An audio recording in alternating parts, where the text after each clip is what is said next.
this is awkward. What? What do you mean awkward? I think someone gave you the wrong memo. No, they gave me the right memo. Oh, really? Because from the looks of it, I think you got the wrong holiday. So sorry about that. Wrong holiday? What the hell are you talking about? I got the right holiday. Christmas. Are you sure? Yeah, well, what do you mean wrong holiday? Well, it's just that you look like you're more ready for St. Patrick's Day than you are for a Christmas episode. What do you mean by that? Well, I mean, look how you're dressed. You're dressed all green for St. Patrick's Day. I thought my attire made it very clear what I was trying to represent. And what was that? Because I am completely amiss. I'm dressed up as the Grinch. You said to get your most Christmassy attire that wasn't clashing with you, and since you stole Santa Claus, I decided to go for the second most iconic representation of Christmas. Oh, now I understand. Now I get it. Yes, the Grinch. Sorry about that. It's just that at first it just looked like your normal costume, except green. I guess that's understandable. I mean, my costume before kind of already looks like the Grinch a little bit. Now that I'm realizing that, I guess you're right. I guess I do kind of already look like the Grinch, except red. And now that I changed it to green, it's kind of just a green version of the costume before. Yes, that was it. That was the reason. Okay, so I think we probably lost enough of the viewers here, so let's try to get them back, or at least get back new ones, because the other ones that we lost will probably never come back. But anyway, in case you're about to leave because you're bored about us talking about costumes and whatnot, come back, because we got a review for you. Yes, a review. Yes, on a movie that came out several weeks ago. The schedule has been very hectic recently, okay? Alright, the holiday season can be a little bit, convoluted with all the bullshit that happens. But not just the bullshit, but other stuff too. But mostly bullshit, but, good stuff too. But anyway, I like to look at the glass as half full. I like to look at it as half fool, because this is the holiday season, which means it's going to be all happy and whatnot, unless you're not happy. And if you're unhappy, then it's okay to be unhappy, because if I tried to make you happy, I would be a fucking dumb douchebag for doing that. So anyway, yes, so it's the holiday season, and so finally we got this video up, and that video is a review on Victor Frankenstein, because as you know, the whole point of this show, Gravitalk, is that me, Gravitalk, gives you guys some reviews every now and then, or whenever the hell I feel like it, but mostly whenever the hell I feel like it, and this time around it's going to be on Victor Frankenstein, and as always, I get one of the glorious members of this super villain community to review such movie, and of course, it's my good old friend, Red Mist. You said Red Mist this time. I thought for sure you were gonna say motherfucker. Yeah, sometimes I'm in the cursing mood and sometimes I'm not. Okay, deal with it. Anyway, yes. Now you might be wondering, why are we focusing on Victor Frankenstein? I mean, it wasn't really that big of a deal, this movie. I mean, it's not really that big of a big old deal. Usually we go for the bigger stuff. Well, it's because, the reason why is because the theme of this movie resonates with us. It has a little bit to do with the early days of Graviton. What do you mean early? That was just 2 years ago. Oh, not exactly 2 years yet. But that special day will come in the next episode. Sorry you just missed it just by a hair, Red Mist. I don't give a fuck. Yeah, right. But anyway, yes. But you see, this movie resonates with us because this was one of my very first reviews. I believe it was review number 3 on the old archives. And that movie, of course, is I, Frankenstein. Yeah, another Frankenstein movie. Good God, they just keep making all these movies of the same things over and over again.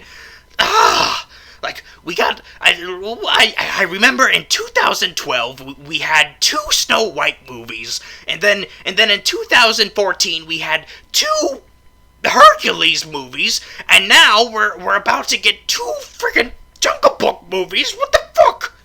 Yes, yes, very common time for a bunch of movies based on the same thing due to public domain. And one of those various characters that is public domain, of course, is Frankenstein. And of course, that means that this won't be the last we've heard of this character. Yes, because Universal continues in their endeavors of trying to jumpstart a Universal Monster Universe, cinematic universe. Ooh. Yeah, but apparently they're instead gonna go straight to Bride of Frankenstein, which I think is a good idea, since we got too many of these Frankenstein movies, and we don't need another one right after these 2. Yes, yes, we've already had a whole bunch of Frankenstein movies recently, and not even, and we haven't even had one from Universal yet recently. They're even not doing it yet. They're probably about to give him a couple years, but until then, we have Frankenweenie, we have I, Frankenstein, and we have this. And, of course, there's what's important to take away from this is that if you're gonna do something, a classic story that has been done one bajillion times before, what you need to do is make sure you do it differently this time around. Which is why Frankenweenie is the only successful one of these recent Frankenstein movies, because that one took a very unique twist on it by making it an animated Tim Burton movie with animation and whatnot, and also made Frankenstein a dog. Yeah, that's probably how it was successful. But these others also took different twists on them too. But that didn't mean they still didn't suck. Yeah, the most recent example, of course, is I, Frankenstein, because that movie, it did try to get a unique twist on it. It did try, and its attempt was by giving us a superhero Frankenstein, a Frankenstein superhero. And of course, Frankenstein has been a superhero before in the comic books. He's been a superhero in both DC and Marvel. Both of them he was a superhero in those. But it just so happens that despite that, neither of those were the superhero version of Frankenstein that was adapted. Instead, it was one from a comic book no one has ever heard of. Ooh. And from what I understand, that comic book is way cooler than what we wound up getting. Yeah, in that it kept Frankenstein back to the basics, where he was butt ugly and freaking stupid, even though he's not freaking stupid in the book. But that's how we remember him, goddammit. Lovable and freaking stupid and butt ugly. And instead they decided to prettify him and make him being played by freaking Two-Face, and he fights gargoyles for some reason, and that's pretty much all I remember from that movie. Also, there was a naked mole rat puppet, which was the best character in the movie. That was my favorite character, was the naked mole rat puppet. But anyway, I don't think it was a mole rat. I think it was just a naked rat. Let's not get into freaking specifics on a freaking rat puppet, okay? It's very insignificant. The point is that so it makes it very clear that maybe the superhero approach of Frankenstein is doable, but they sure as hell didn't succeed in that point. So we need to take a break from that approach. You know, if Marvel or DC ever decide on it, let's give them some time on that. You know, let's wait a little while for whenever the hell they decide to do that. No howling commandos just yet. No monster soldier, whatever the fuck that is at DC just yet. Let's wait on those, okay? Let's wait on those, and instead let's try new tactics for adapting Frankenstein. And what is the tactic this time around? Focusing on the creator. Yes, they're focusing on Victor Frankenstein. Yes, Victor Frankenstein, the creator of Frankenstein. Well, technically the creator was, Mary Shelley, but I mean the creator within the story of the monster Frankenstein. And that could be a very interesting way of doing it. Yeah, except we've already seen stories that have done that. Oh, really? What kind of stories? Please enlighten me on which stories focus on Victor more than the monster. The fucking original story from the novel! That! Oh, you're right. You're right. So there has to be something else that they should do then, since they've already done that. You know, try something else. I don't know. Focus on the friggin' hunchback assistant for all I care. Well, it just so happens that is exactly what they do for this movie. They focus on the assistant this time, on the hunchback assistant, Igor. God damn it, I was just joking. Yep, that's exactly what they do. They focus on good old Igor. But wait a minute, you said for them to do things that haven't been done before. And they've done Igor before. He's had his own movie before. It was that cheap-ass animated movie from 2008. Yes, there was an Igor movie, and looking back on it, it clearly should not have been in theaters, probably should have been straight to DVD, but by some miracle it managed to get on the big screen, and it was made for and it costed like $2 to make, probably like $5 to make that movie. But that's okay. It had Steve Buscemi on it, so all is good. He probably should have been Igor, not just a bullshit bunny rabbit or whatever the hell. Oh yeah, he was a bunny rabbit in that. That was very weird. But anyway, another thing of it, he was a suicidal bunny rabbit. It was really weird just realizing that, looking back, like, oh my gosh, he tried to friggin' commit suicide in that movie made for kids. What the fuck? I think we're focusing way too much on this movie, Igor. Yeah, you're right. Anyway, but no, we're not focusing on that. No. We're focusing on a different movie that focuses on Igor. And of course that movie is this one. Then why the fuck did they call it Victor Frankenstein? Maybe it's kind of like you know what? I know exactly what this is like. It's like The Great Gatsby. You know The Great Gatsby. It's about the Great Gatsby. You know, the rich Leonardo with what his lavish parties and whatnot.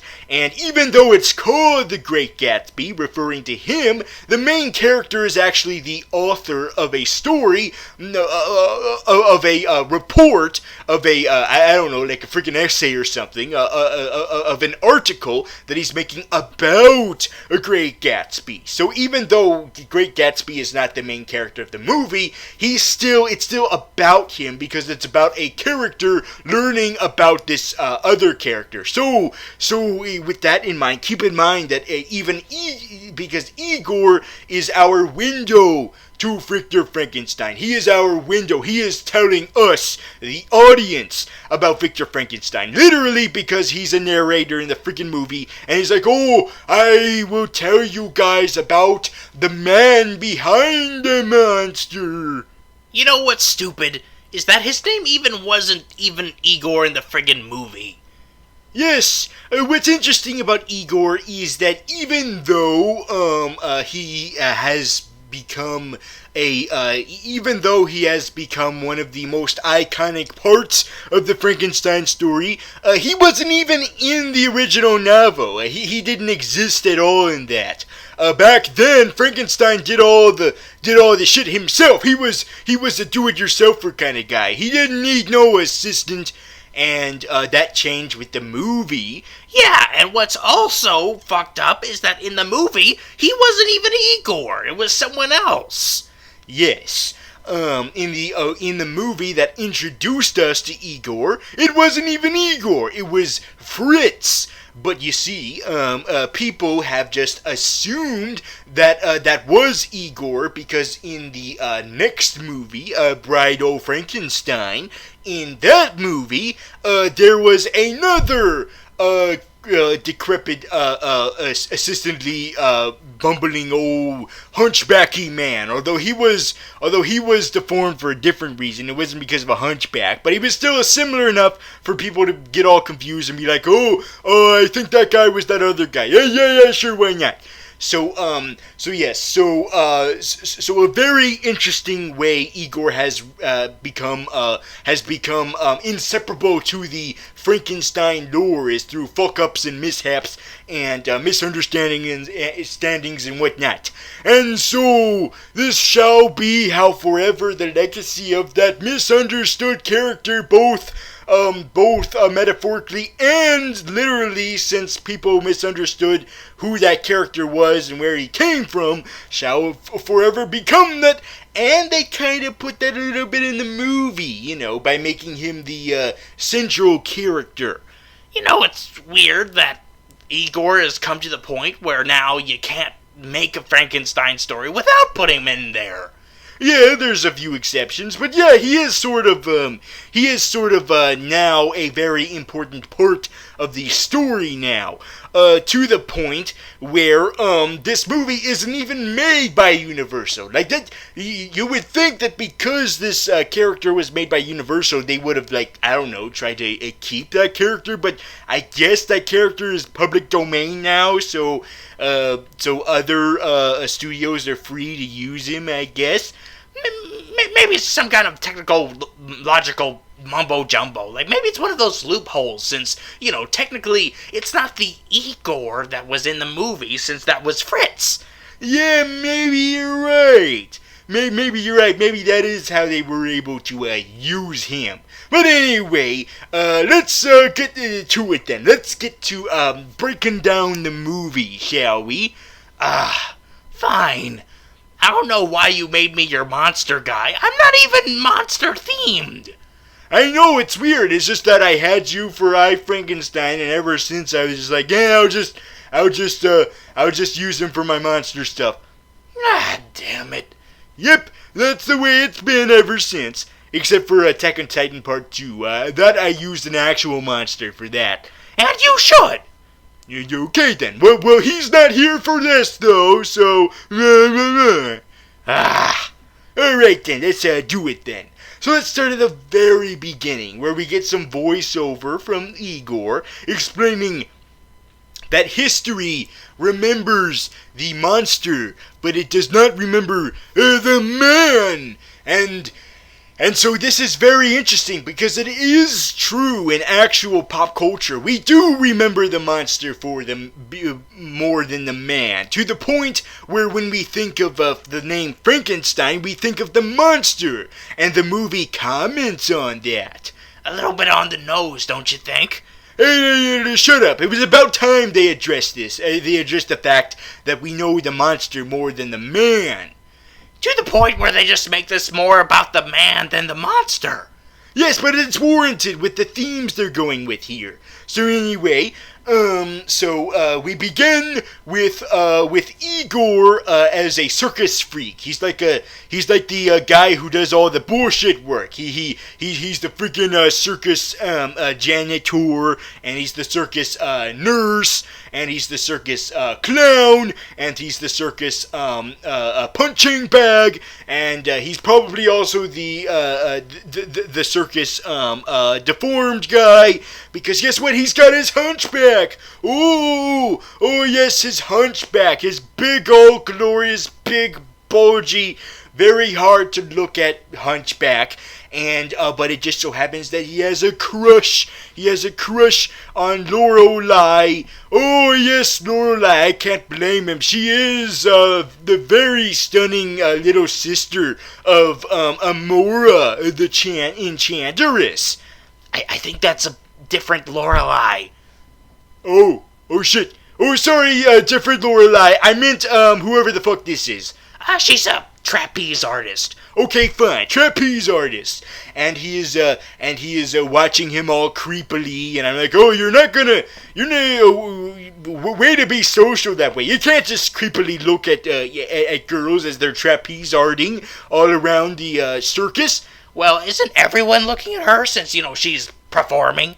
Hey, good point. But then, she accidentally loses grasp, and she falls. Oh no! And her body's all fucked up now. Oh god! Oh no! Oh sweet, they're gonna turn her into a Frankenstein monster. Too early in the story. Instead, what happens is that Dr. Frankenstein shows up. Victor Frankenstein.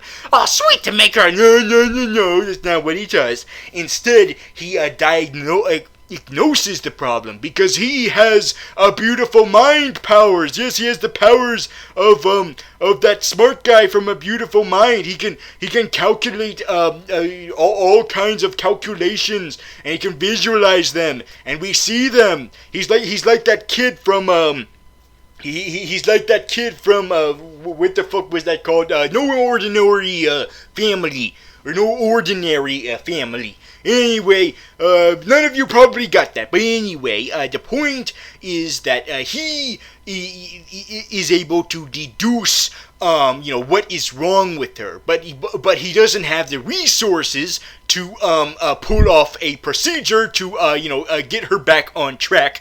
But Igor does, and it is with that Dr. Frankenstein realizes that, wait a minute, this guy's he's a freaking medical genius. He can help me. Wait a minute. In the original version, Igor, or Fritz, or whatever the hell he was called, the point is that before that, he was just some guy who assisted Frankenstein. He didn't know as much as Frankenstein did. Well, guess what? Since he's our main character, that means he's going to have a lot more character traits, okay? So one of them is that he's just as medically smart and medically knowledgeable as Frankenstein. So when he realizes this, Victor Frankenstein realizes, wait a minute, I should take you to my lab so we can become science partners.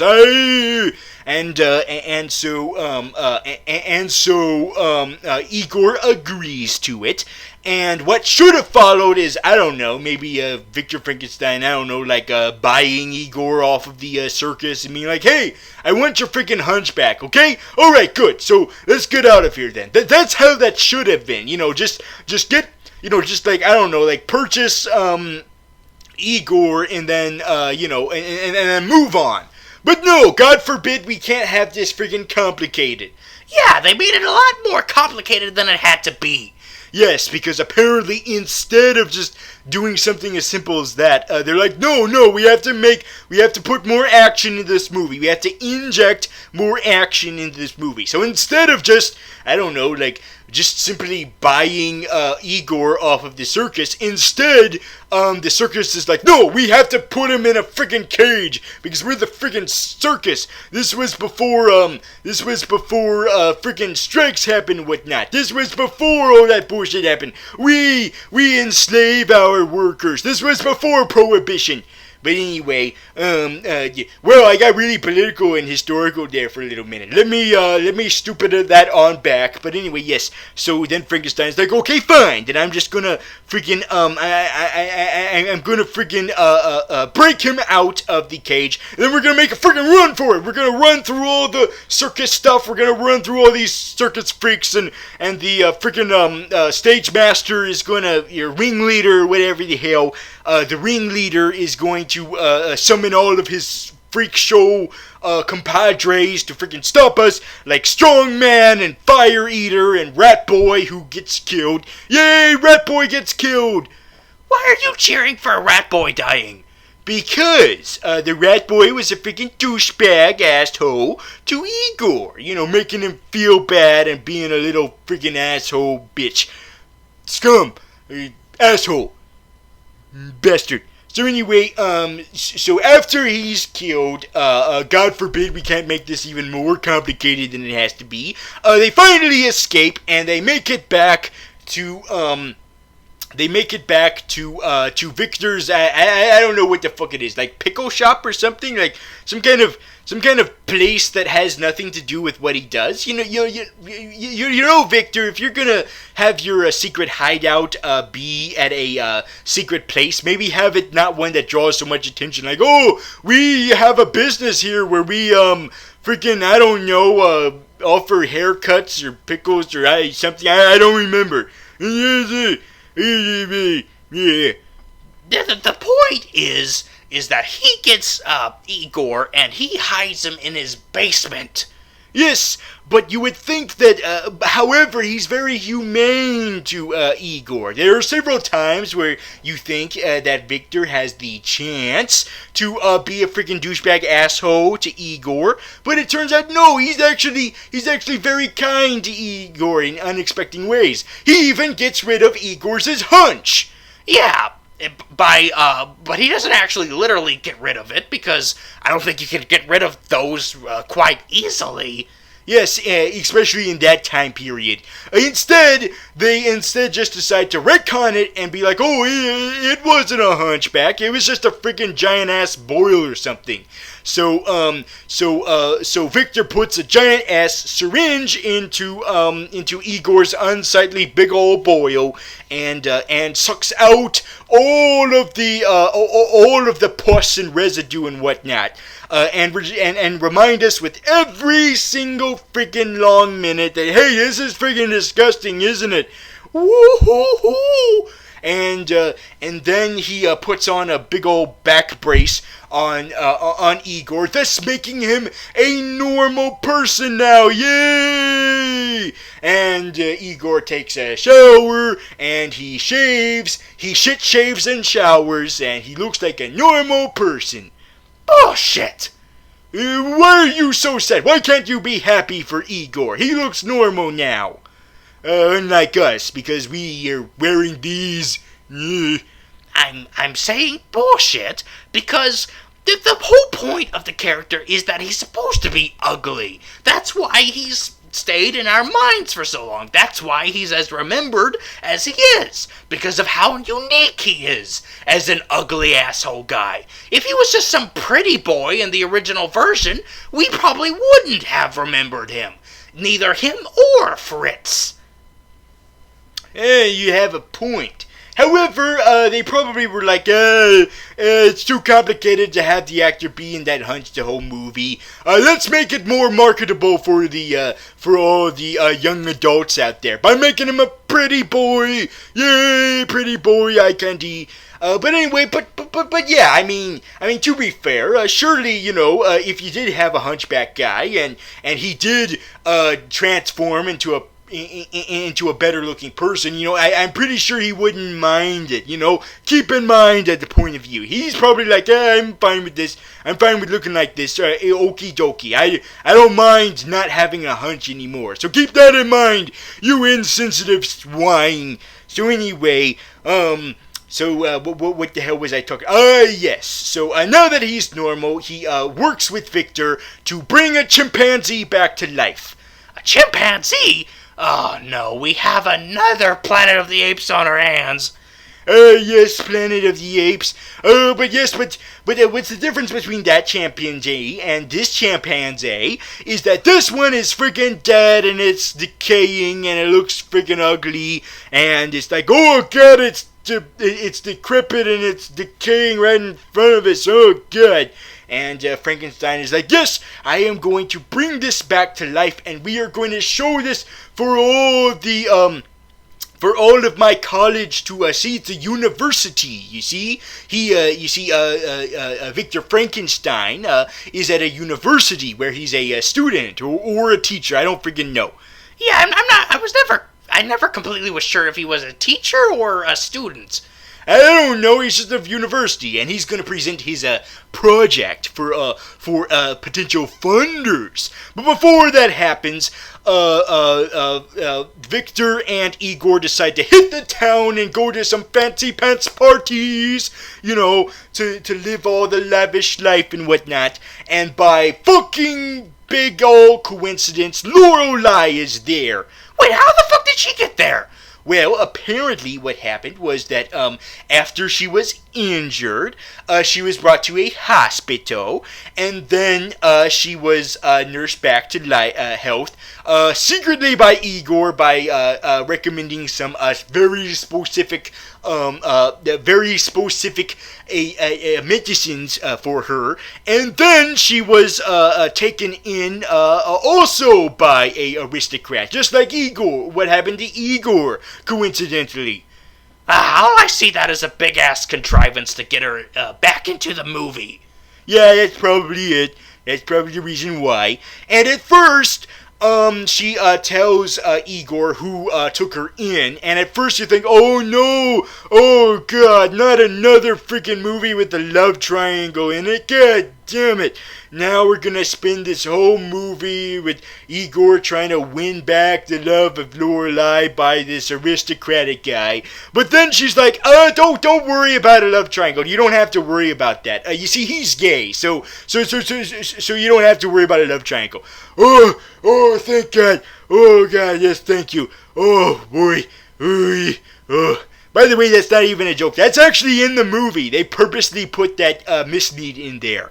Yay! So Victor gets his freaking ass drunk, and then he's like, okay, alright, let's do this. Alright, let's do this. Let's freaking light this candle. Let's bring back this chimpanzee back to life. So they go to the university to finally pull off this bullshit. And there's a bunch of rich, snooty, rich people there, you know, to see if they could potentially fund this experiment. You know, it's kind of like Shark Tank on ABC, except in medieval times. This isn't medieval times. History's all the same to me. So anyway, Elizabethan time. Whatever the hell. You're probably even wrong. Yeah, I probably am. But anyway, they fire up the old engine, and instead of it bringing it back to life, it just produces a bunch of flies out of it. And one of the potential funders of this experiment is this snooty ginger boy, this snooty rich ginger boy. And I'm like, oh, he looks like he's gonna be one of those characters you love to hate, like how disgustingly snooty and asshole he is, to the point where you love him for being snootily asshole and whatnot. Oh, I can't wait to see what he offers. He doesn't really do much of that. Yeah, it's like we keep waiting him to be gloriously an asshole, but he doesn't really deliver on that. But he is an asshole enough to be like, oh, Frankenstein, you freaking dumbass. That's just a chimpanzee dead. You silly old goose.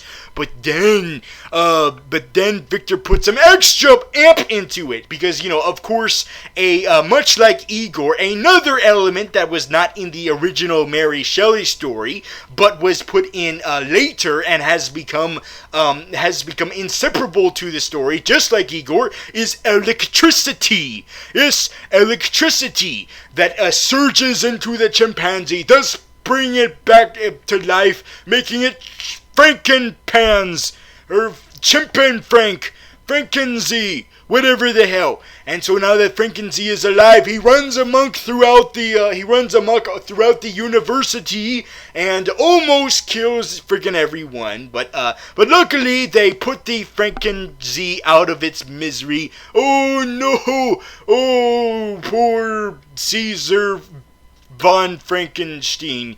Anyway, however, even though that was a horrible fuck up, keep in mind that the snooty rich asshole, who I wish was a lot more assholey than he wound up being, he just gave me asshole blue balls. That sounds horrible. And they are. But anyway, however, this sparks his interest. No pun intended. God, I hate puns. But anyway, yes, it sparks his interest. And he decides, you know what? I'm going to fund your research. Make me another friggin' one. Make me a Franken man. Make me a whole Franken army. I'm not trying to be a horrible, sadistic dictator. Maybe. Possibly. I don't know. I'm a snooty, rich, ginger asshole.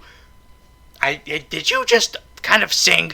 Yes, I did. But anyway, so Victor Frankenstein is all happy now, and he's like, yes, we're gonna do this again. Ooh, hoo, hoo. And it's gonna be bigger and more badass than before.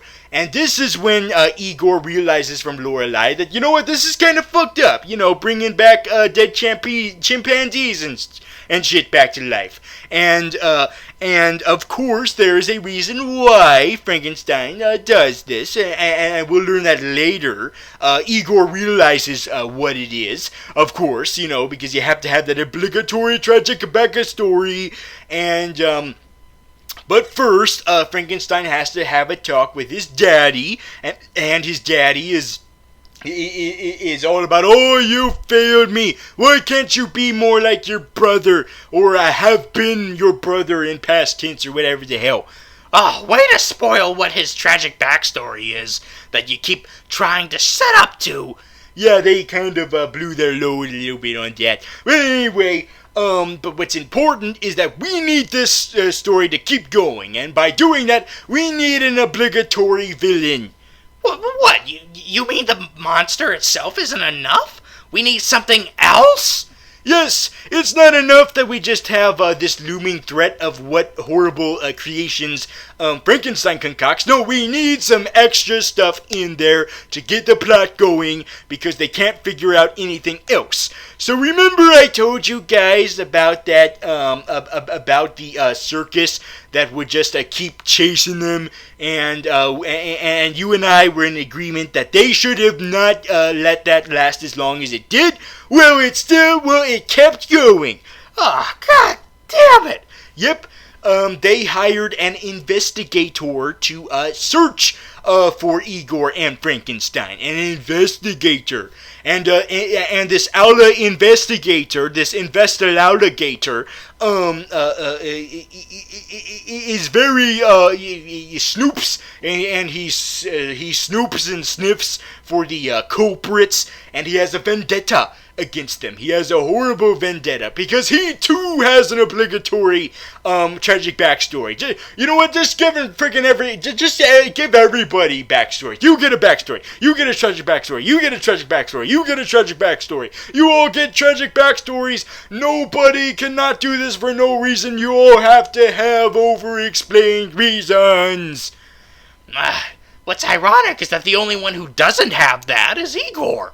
Yeah, you're right. He doesn't even have a name. Like in the beginning of the movie, he has no name, and Victor Frankenstein gives him the name that was being used by someone else who didn't need it anymore. Does that mean they're kind of trying to set up to something? What do you mean? What if they're setting up to the end of the movie, it being revealed that his real name this whole time is Fritz? That could be an awesome payoff. Well, too bad, because that's not how they pay that off at all. Oh, god damn it! Sorry, I just needed to get that out of the way before I forgot. Yeah, they don't pay that off with that. No, he's just Igor. But anyway, yes. But there was someone else who had that name, and they're not using it anymore because they friggin' died. Oh, fucking hell! You mean to say that Victor Frankenstein is a friggin' murderer? I must say, that's pretty badass. You know what? No, actually, no, it's not. That's actually not what happened. What happened was that the original Igor freaking died for his own causes, drug overdose or something. Oh, damn it. Hey, no, to be fair, I'm not complaining about that. You know, we don't need all of our protagonists to be horrible murderers. It is nice to have some that don't murder, you know.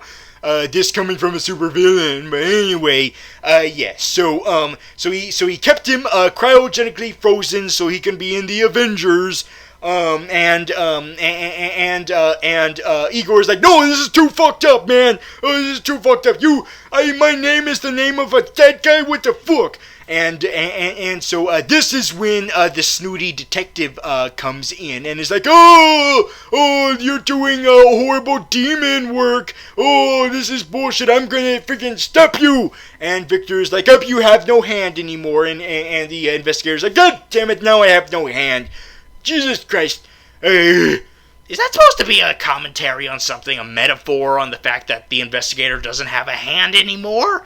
Sure, it might be, but I'm not interested enough to delve more into what they're trying to say with that. Like, maybe he's becoming a monster too, slowly, by having his hand replaced, like how Frankenstein gets his everything replaced. I don't know, but anyway,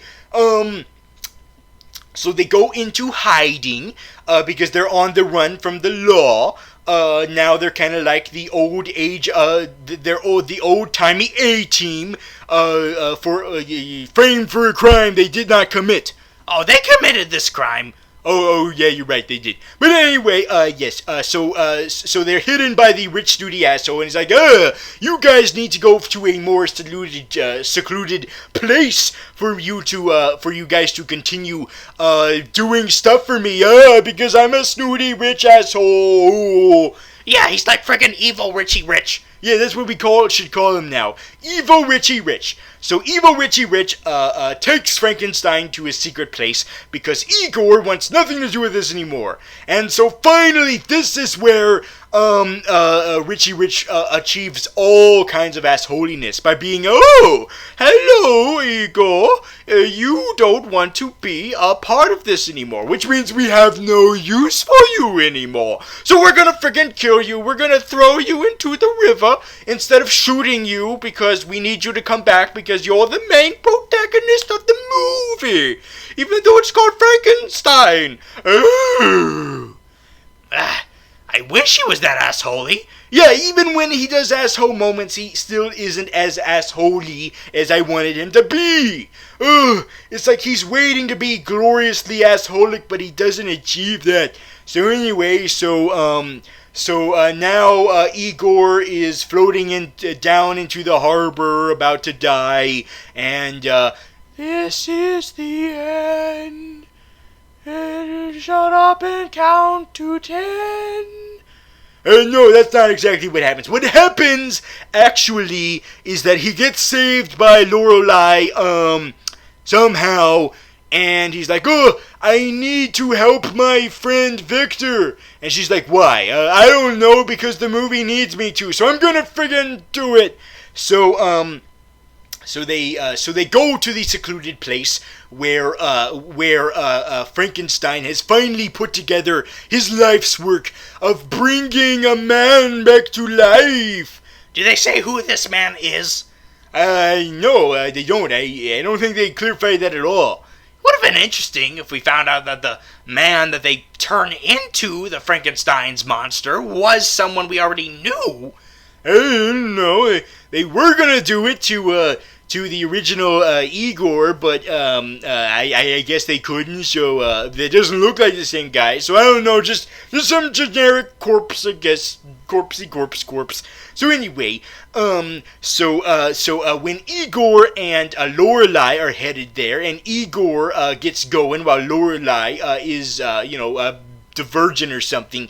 The Virgin, she gets trapped by the evil investigator. Oh, yes, the investigator is still on the case because we still need unneeded conflict. God damn it. We don't need him here. You said it yourself. We already had enough conflict from the implications of Frankenstein's horrible experiments. We don't need this asshole.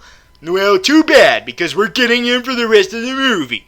So anyway, so they finally concoct the glorious experiment that Frankenstein is known for, where he hoists up the monster to the glorious heavens, where there's a big ass storm to generate enough electricity from the lightning to bring him back to life.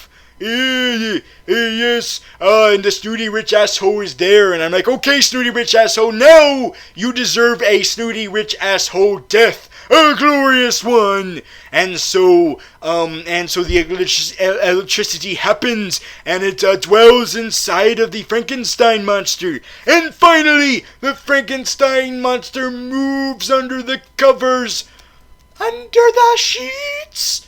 Yes, it finally happens. Oh, great. This is when everything, this is when all the shit hits the fan, right? Yes, this is when the shit hits the fan, and a horrible disaster happens. All this electricity and lightning and horrible things. All these people dying. All these horrible deaths. People falling into lava pits. Where is there even lava pits? I don't know why there's lava pits, but there's lava pits. People are falling into him. The asshole guy falls into it, but we don't see it clear enough. So, see, even in death, it's not assholey enough. I am very disappointed. There was so much potential for him to be a snooty rich asshole, and he didn't achieve his full asshole potential. He showed it a little bit, but he didn't achieve it. God damn it! I'm so sad about that. Are you willing to keep going? I think so. Let me just pat myself off. So anyway, the investigator shows up and is like, I'm still in the movie! And he has an epic fight scene with Frankenstein, and then the electricity is like, okay, investigator, you served your purpose. Now we're gonna replace you with a different villain.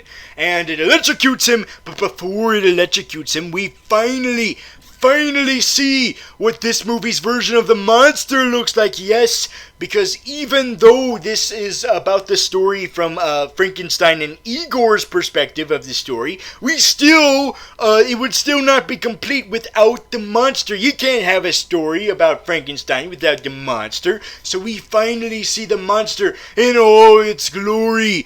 And What?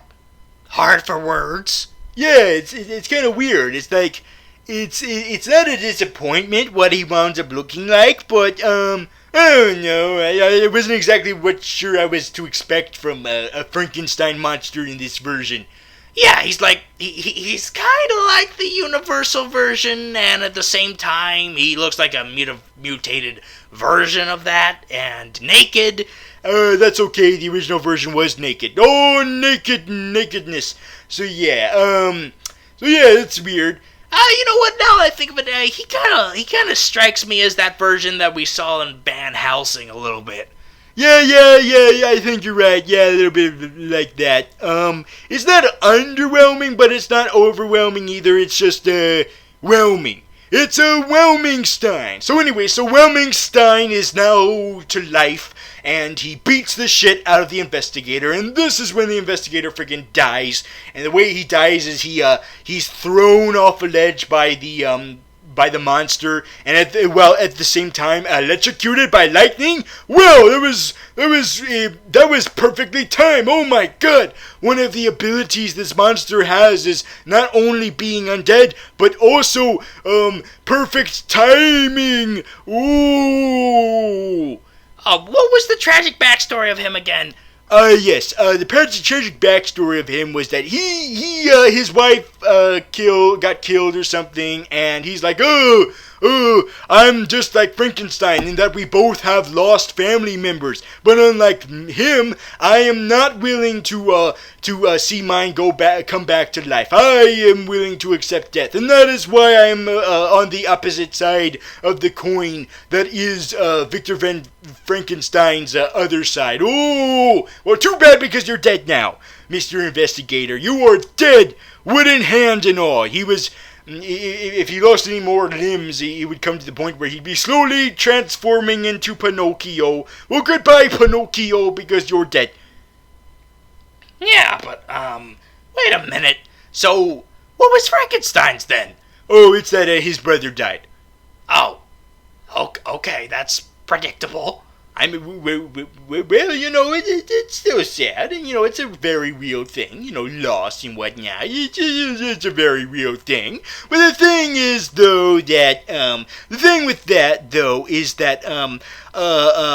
so right before, Victor, puts this experiment together, right before that happens, Igor shows up and is like, no, Frankenstein, don't do it, Dr. Frankenstein, don't do this, oh, you know it's wrong, and I'm giving you reasons, and it's very generic reasons, and, doesn't really reflect, my experiences, from this movie, but anyway, who cares, we're at the end of the movie, so I need to blather out some lessons to learn or something, and then he realizes, wait a minute, Frankenstein, maybe the reason why you're trying to give life to the lifeless is because you're doing it out of regret. And Dr. Frankenstein is like, no, that's not why. I'm going to give you the real reason why. And it is basically a little bit more of a complicated reason that you gave. So it's exactly the reason why. I just reworded it differently. I took a life, now I gotta give a life, you know. It's kind of like take a penny, get a penny at the subway, you know. You take a penny, leave a penny. So I took a life, now I gotta give a life. So there you go, freaking Frankenstein monster. So anyway, so this version of Frankenstein is a lumbering, mindless monster. The way he should be. Well, at least in the movies, anyway. Yeah, in the book, he's very poetic and very majestic, and he's got long, voluptuous hair and whatnot. But that happens over time, though. And I think the reason why he's not like that in the adaptations is because the adaptations don't take place over a long period of time. So maybe if this version had a little bit longer to live, he would have become very become very sensitive, and he would have become very intellectual, and he would have took care of himself, and he would have gotten a nice stylist, and he would have had long silky hair, and he would have had big dashboard abs, and he'd be taking care of himself, and he'd look very fit and well hygienic and whatnot. But no, alas, he never had the time to do any of that because he was not developed to that point yet. He was still a cold, lifeless zombie thing. Yeah, and apparently in this version, though, I don't think he would have ever had the chance to become more intellectual, because then Victor Frankenstein wouldn't have learned his obligatory lesson. Yes, well, we shouldn't say obligatory, because, you know, every movie needs some life learning, you know, some character development and whatnot, you know, some change, some growing and whatnot, and, but you don't have to be so blatant about it like Victor Frankenstein was, being like, oh no, I just realized this is horrible what I'm doing. I shouldn't have done this to you, Mr. Frankenstein monster. I need to take you out of your misery. And, of course, the Frankenstein monster is like, oh, fuck no, fuck you. And so he beats the shit out of Igor and Frankenstein. He beats the shit out of them. But alas, the two work together. Friendship and loyalty, honesty and loyalty, rather arctic and thin. You remember more of that song than you did last time you tried to sing it in Jurassic World. Yes, but once again, I forget the lyrics so much that people probably don't even recognize what the hell I was trying to remember. So the way to defeat him is by stabbing his heart. Oh, wait, you can defeat anyone that way. Why is this so special?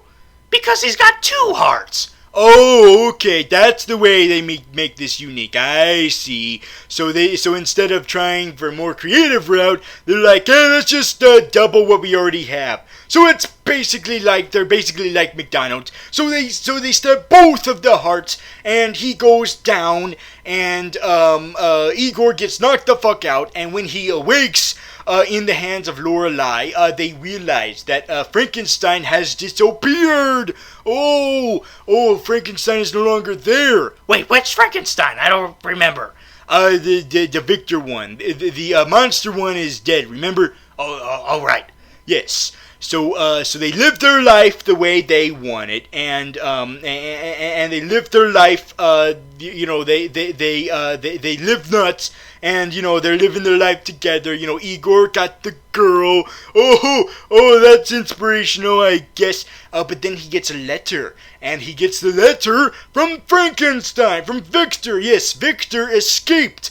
And he's like, oh, yeah, dear Igor, dear Igor, I am living at large somewhere. I have escaped. I implied earlier that I learned my lesson, but it turns out I didn't really, because I still want to make more abominations. But this time I'm gonna add a brain. Yes. So at first I only covered the Tin Man principle of giving him a heart, but I realized no, he needs a brain too. If I only had a brain. Do. Someone's been watching The Wiz too much. Wrong version. So anyway, yes. So he needs to add a brain to the mix. Now, what's interesting about this is that at the beginning of the movie, not only the beginning of the movie, but also towards the end, right before the climax, Igor warns to Victor that people will remember his horrible things more than his good intentions, which means they'll remember the man more than the monster. And since the monster immediately died in this, and Frankenstein wants to make more, then that means, oh no, that means that the story that is destined to go down in history, even though it's not real, but still in history, has not happened yet. It means it still could happen. Victor Frankenstein could still make it. That's why he survived instead of usually dying like he's supposed to be in this type of story, because he's living on to make the actual story come true, where he does die at the end. Oh no! Well, to be fair, he didn't die at the end of the Universal version either. Oh, right. Oh, yeah, you're right. Oh, well, that shoots down my theory a little bit. I mean, it's still got some legs. It's still got a little bit of legs, to walk with. However, does this make you wanting of a sequel, though? If that's what this implies, that he's gonna make more? No, not really. Yeah, me neither. You see, it's kind of different from Peter Pan, Pan as they called it. You see, with Pan, even though that movie was, mediocre somewhat, it was still an enjoyable ride, and keep in mind I didn't watch it, I'm just going by whatever the hell Blob said. But what he said was that the movie was, the way it ended was in a way where the story did not complete yet. However, it was at a point where you're like, oh man, I want to see how this story is complete, because we know the status quo of Peter Pan and Hook, but this movie ends with that possibly being set up, but not fully. We still haven't seen the whole story yet of their origins yet, not just yet completely. And so that was interesting. That makes you want to see more. But this, on the other hand, implies that it's kind of going the same way too. But because the story that we just saw was similar enough to what we would eventually see if this keeps going, I think we're good. I think we're good with that. I think we're perfectly fine with how this wraps up. Like, yeah, this suffices enough. Yeah, they made a monster and it fucked up. That's good enough for Frankenstein's story. Let's say okay. Let's give Universal a shot now. How about we give no one a shot? I'm sorry, but that's not realistic. Red Mist. You see, Frankenstein is one of those characters where no matter what, no matter how many times it's gonna happen, there's gonna be more and more and more adaptations of that character. That's just inevitable. Oh, god damn it. Does that mean we're gonna be reviewing Frankenstein movies until we're friggin' old people, like in our 90s? Probably, yeah, that's true. Yep, that's probably gonna happen. And by then, it's gonna be irrelevant because by then we would have already learned how to bring people back to life. Yay! Which means that if we die of old age, we can just come back and review more Frankenstein movies. Ah! Yep. So anyway, so that was the review of Victor Frankenstein. Let's rate the movie now. Now, tell me, Red Mist. Would you rather, people, do you think people would rather, watch this movie or live your life with a big old boil on your back only for it to be taken out of you and then the man saying, because I did that, that means I created you even though you were already like that before and you were already a genius. So why the fuck did I say that? That! Because I'm freaking done with these Frankenstein movies, okay? I've watched one too many Frankenstein movies with you, okay? We need some other less known stories to adapt, okay? It doesn't matter what twist you decide to make it. Some stories just deserve to let lie and don't need any further adaptations. Yes, well, I believe that this is one of those stories that, despite all of that, still warrants, more cracks at it, since it is such a classic story. And you know what? This had effort in it, I guess. It had some effort put into it to make it warranted as one of the mini adaptations of it. And they did try to put some spins on it by having it be the perspective of Igor and whatnot and focus more on the man than the monster. But I felt they just didn't expound on that enough. There was the potential. Sorry, I shouldn't say potential. I said it all the goddamn time. It had the makings for a unique type of take on the Frankenstein story. It was there. They found it, I think, with the idea of remembering, with the idea of pop culture, remembering the monster more than the man. Did I say the other way around? I'm sorry, I have the freaking dyslexia. Anyway, they did run with that idea the best they could, but no, that's what I mean. They didn't run with that idea as much as they could have.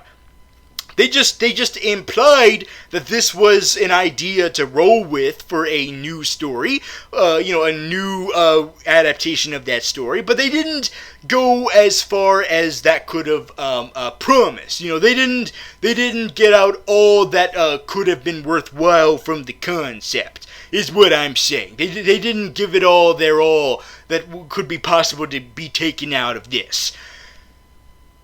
What the hell did you just say? I don't know. But anyway, so my answer is, since the effort was there, I'd say watch the movie instead of getting your back uninjected pus out of it and then being called, I created you, even though you already liked it before I met you.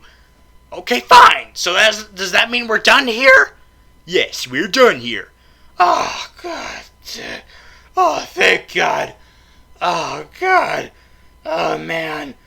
Oh. Yes. I'll see you guys next time when I celebrate our 2-year anniversary with an old friend. And usually, the last 2 times we've done this, we celebrate by reviewing a movie that's a part of a bigger-than-life franchise. But since the silly old Hobbit is done, silly Hobbit, rings are for humans, or whatever the hell. Since that's all done with, we need to move on to a different, larger-than-life epic franchise that everyone knows. You probably know what I'm talking about. Yeah, so much so that probably shouldn't even review it since everyone else is going to. Hey, why should I have them all suck up the fun from me? No, I'm gonna do it too. I don't care if literally every single other person who reviews things will review this under the sun. I don't care if everyone's doing it. I'm gonna do it too, god damn it. I'm gonna do it. So I'll see you then.